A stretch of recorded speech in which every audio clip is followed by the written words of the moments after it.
Dear students, today we are going to see security and protection in Unit 5 of operating system. Security and protection is what OS operating system going to give for its resources, and how it is giving security and protection for its resources we are going to see today.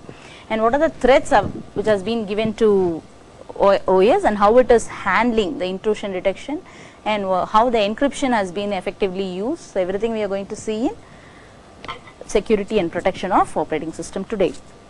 And what is the actual security problem which operating system facing is the external environment insecurity. That means unauthorized access. The person who is responsible for using that particular system is not using it. Some person has been using that system who is not an authorized person. He doesn't have any authorized username or password. Illegally he may be using password of others and come into operating system.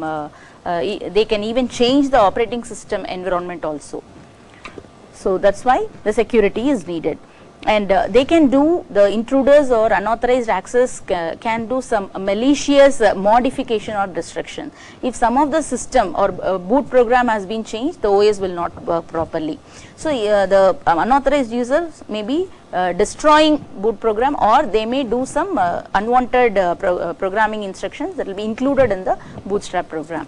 So, accidental introduction of inconsistency. Consistency is nothing but, suppose if person is having his mark or amount details in bank in two places and only one place has been updated, other place is not being updated, then for putting salary or something, they are using those two files which is not equal, then it is called as inconsistency. So, that accidental introduction of it is not a pre-planned one, it is an accidental introduction of inconsistency into the files or data that may happen. So, that is why the security is most needed for the operating system and easier to protect against accidental than malicious misuse.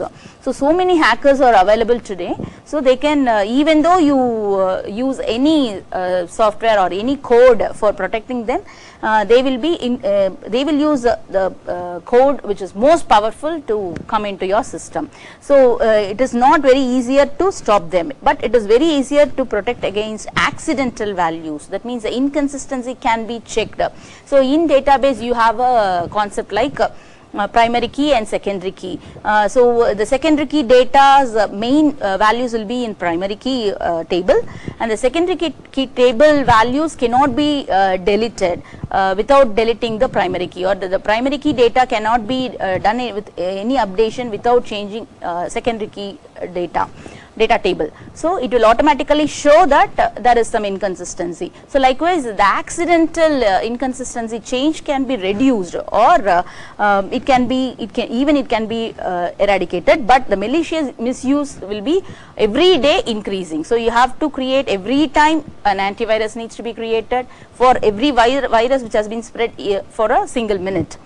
And for authentication, the user needs the OS gives password for every user. So, the password should not be the same always, because even for your friend you may be accidentally told about your password, so he may hack it at any time. So, the frequent change of passwords needed, and the password should not be the easier one, it should be a non-guessable password. Some might have their mother's name as password, some might have their father's name as password, some might have their friend's name or date of birth as password. So, these passwords are very easy to hack. So, that is why we have to use a stronger passwords. The first letter should be the capital letter, and it should be followed by other characters, and after that numbers definitely should be there, and one special characters needs to be there like dollar, hash, likewise. So, then the hacking will be very less comparatively using only characters or only numbers. And log all invalid access attempts. That means even if I am the user, I know the password, I will be using it, I may forget it, so I will be using the different passwords for entering into my system. Then it will say that the username and password is not correct and you are not the authenticated user. So, you cannot use the wrong passwords for not more than 3 times. So, after third time it is blocked, you cannot use wrong password. So, likewise the attempts will be can be closed in order to avoid the unauthorized users. And even the passwords can be encrypted. Encryption is nothing but changing the actual data into some other data. So that is called as encryption. Even the password can be encrypted. See, you may be seeing it every day. When you type the password, it will be represented as star or some other characters. That is, it is an encrypted password. So nobody can view it. And what are all the program threads available for operating system is Trojan horse, trapdoor, stack and buffer overflow. All these are program threads. That means some instructions will be used for entering into the operating system. So Trojan horse is a powerful virus which will write code automatically into the system programs, and it will not allow the other users to execute the operating system. Trapdoor is also a powerful program threads. Nowadays you can have you are having so much of viruses.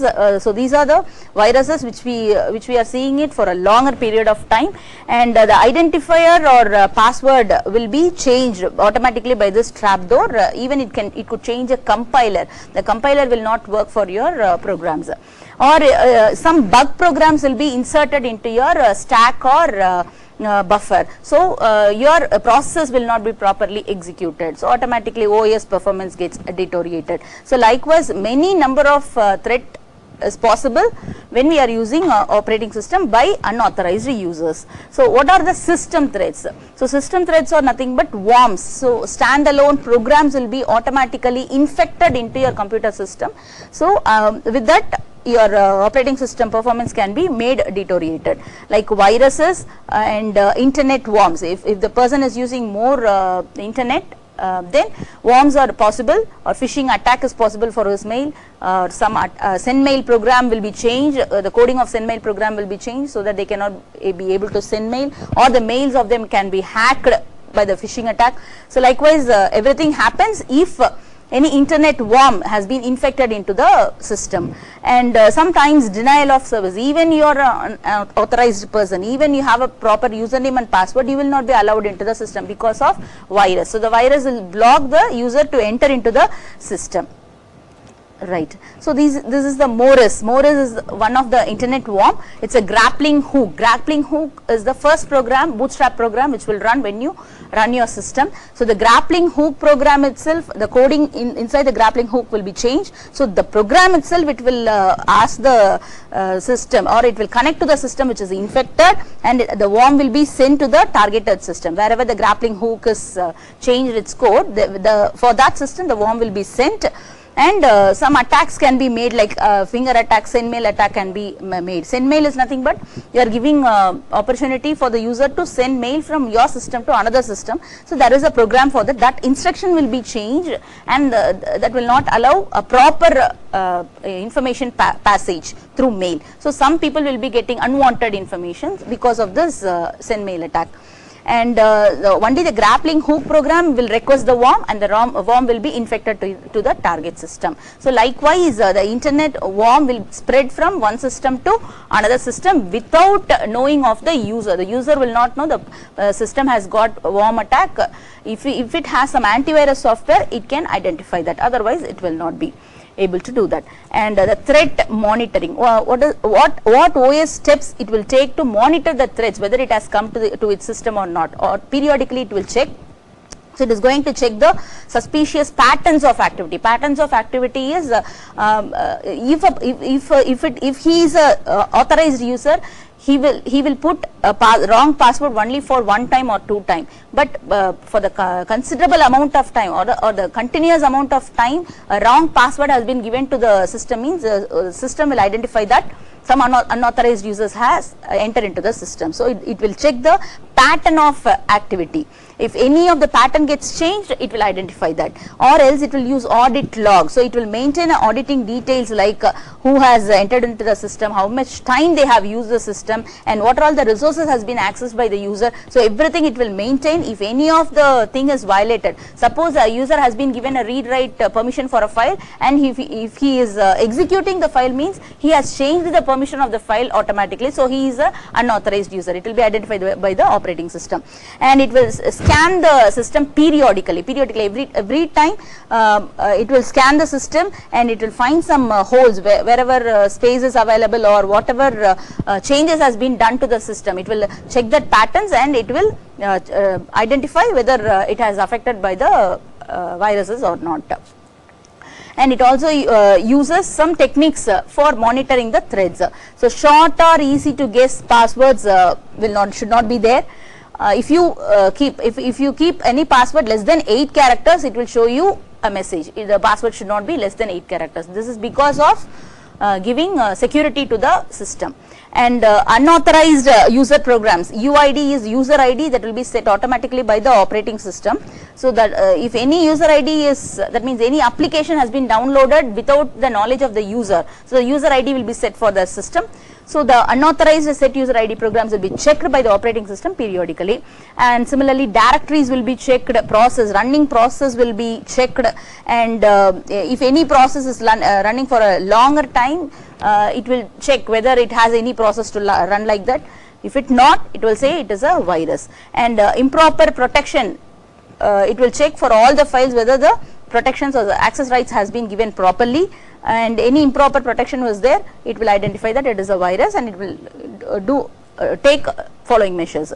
Dangerous entries in the program, like Trojan horse has been entered, means some program instruction will be changed. So it will check also the instruction of the programs and also the instruction of system, not only in application programs, in system programs also it will check it out, and it will have some registers to store all the application program and system programs, and it will check the register value. If the register value is changed, automatically it will say that register value is not it is not mine, so definitely it's some other application program or some program is executing in the operating system. So all these are checked periodically by the operating system for monitoring the threats. And if it is a distributed system for threat monitoring, they are going to use firewalls. So sometimes if there is no firewall, and in a distributed system, one system may infect virus to other system. So to avoid that, some firewalls are maintained. So it placed between the trusted and untrusted host. So between two systems you can place a firewall, and this firewall is going to limit the access, network access. So not all the files can be downloaded. If you see in any corporate companies, normal mails cannot be used. Only the corporate mails can be used because they have given some firewall for not using normal mails. Then this is the diagram which depicts how internet firewall is working. So DMZ access from internet. So the DMZ is responsible for firewall.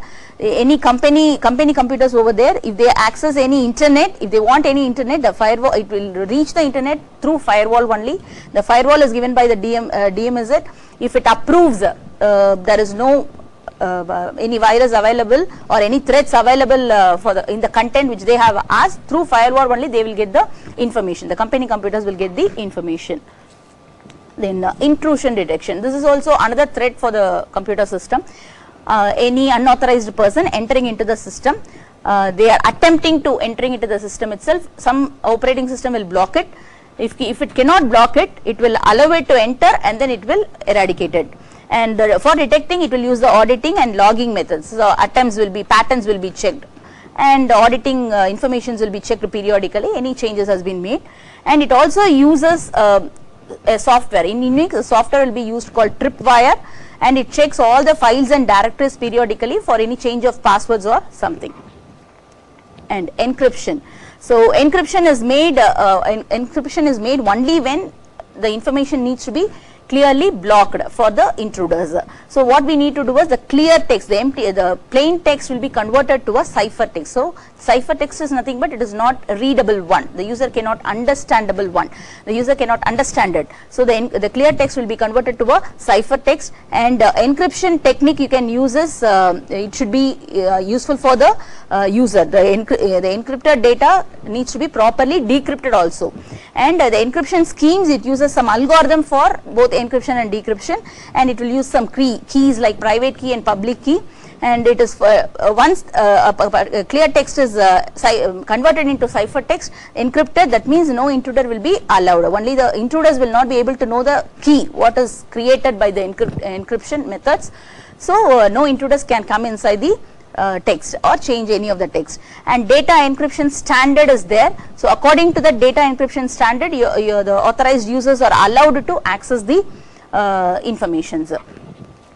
And the public key is nothing but the published key can be used by all authorized users publicly. So that means if a file is shared by 10 persons, mean all the 10 persons are authorized persons. So those 10 persons can use that public key. So the public key is also can also be an encrypted key. So the encrypted key will be known by all the 10 persons. Private key is that is known only to the person who wants that information. So that is private key, and must be using some efficient algorithm for creating encryption key and decryption key. It may use some hashing functions, or it may use particular function like prime numbers can be used for creating the keys, and no algorithm is available for finding the prime factors of a number still. So likewise the algorithms which is not often used can be used as a encryption and decryption technique key for creating encryption and decryption technique keys. And the next one is secure socket layer is available in the system.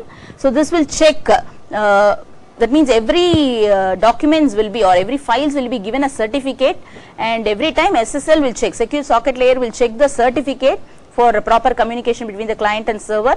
If he is an authorized server only, if he is an authorized client, the server will allow to access the information. So the server is the main authority of validating that certificate. And protection, how the protection can be given to operating system resources like hardware or software. Then every object will have some operations will be given for that resources. Every resource will be taken as an object, and that object will be given some rights like a read permission, write permission, execute permission, owner permission, copy permission, everything we need to give. So depending on the rights only the protection can be made for that files and directories. Right, and this is the domain structure of the objects. So you have 3 domains, and every domain is having 1 object, 2 object, and some objects will be common for some domains, like D1 is having 3 objects, and O3 is the object which is having only read and write permission, but O2 is the object which is having only execute permission. Likewise the print permission is available, is common for both D2 domain and also D3 domain. So D1, D2, D3 is set of access rights which we are going to give, and the objects or the files or directories we are going to use. So domain implementation could be of multics, that means multiple rings are available. So multiple levels of permissions can be given to a single domain or a single object. So it has been given Di and Dj be any 2 domain rings. For every domain you can have ring 0 to ring n-1. That means any number of access levels could be increased for domains. And an access matrix can be drawn for identifying which rights has been given to which object. All rows has been taken as domains, and all columns has been taken as objects.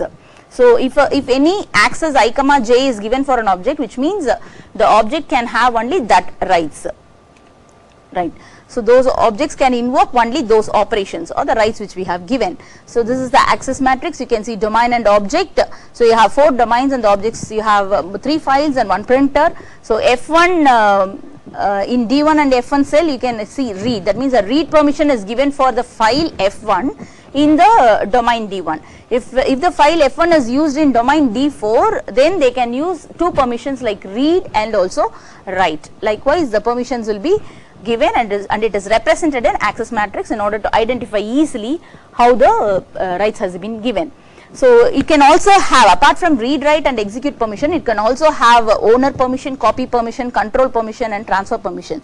Owner permission is nothing but owner of OI means that object is completely controlled by the domain, and copy OP from OI to OJ means OI rights will be copied, the OI operations can be copied to OJ object. And control, if there is anything as control, which means the domain can modify, DI can modify DJ access right, the complete control has been given to DI. And transfer is there means, which means switch from domain DI to DJ. So wherever the switch is available, the rights of domain DI will be switched to domain DJ also. So everything we are going to see in a diagrammatic representation. So each column will be controlled by any, column will be controlled by some operations For example, all the domains will be given some operations like read, write and execute, and each row is a key. That means in which object the writes can be used. The object is read, write, execute, delete or copy. You can use it for any objects. These are all the common access rights which we are using. Apart from that, see the figure A already we have seen, which has been implemented with some more rights called switch apart from read, write and print.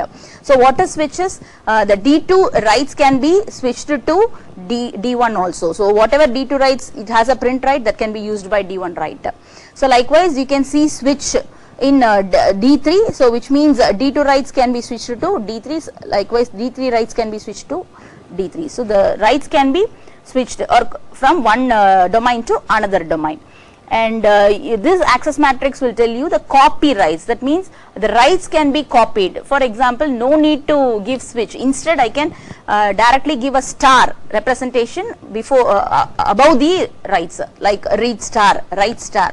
That means the rights can be copied to any domain or any object. See, they are given read star permission in the A diagram. So in F2 file, so in D2 domain, and you can see the same read permission is used in the second diagram by D3. So the domain D3 is also copying the rights of D2. Right, and this is the access matrix with owner rights. I have already told you owner means it can have the complete control for changing the rights, particularly for adding the rights or removing the rights. So in the first A diagram it has been given owner for execute, he is the owner, domain D1 and file 1, he is the owner domain. So this domain is able to include any right to any of the domain which is using the file, or it can even remove the rights from any of the domain which is using the file. So see here in the second diagram, the D3 execute has been removed by the owner. So that's why in the second diagram D3 domain will not have the execution right for the file F1. So and the next one is modified access matrix of switch and control of B diagram. You can see along with switch in the D2 domain control has been included. That means this D4 can control D2 and vice versa. D2 can also control the D4. So any rights can be given to D4 or any rights can be revoked from D4 by D2. So the control has been completely given to D2. So likewise you can add some more permissions like switch, control, transfer and copy apart from read, write, execute, print. So, thank you.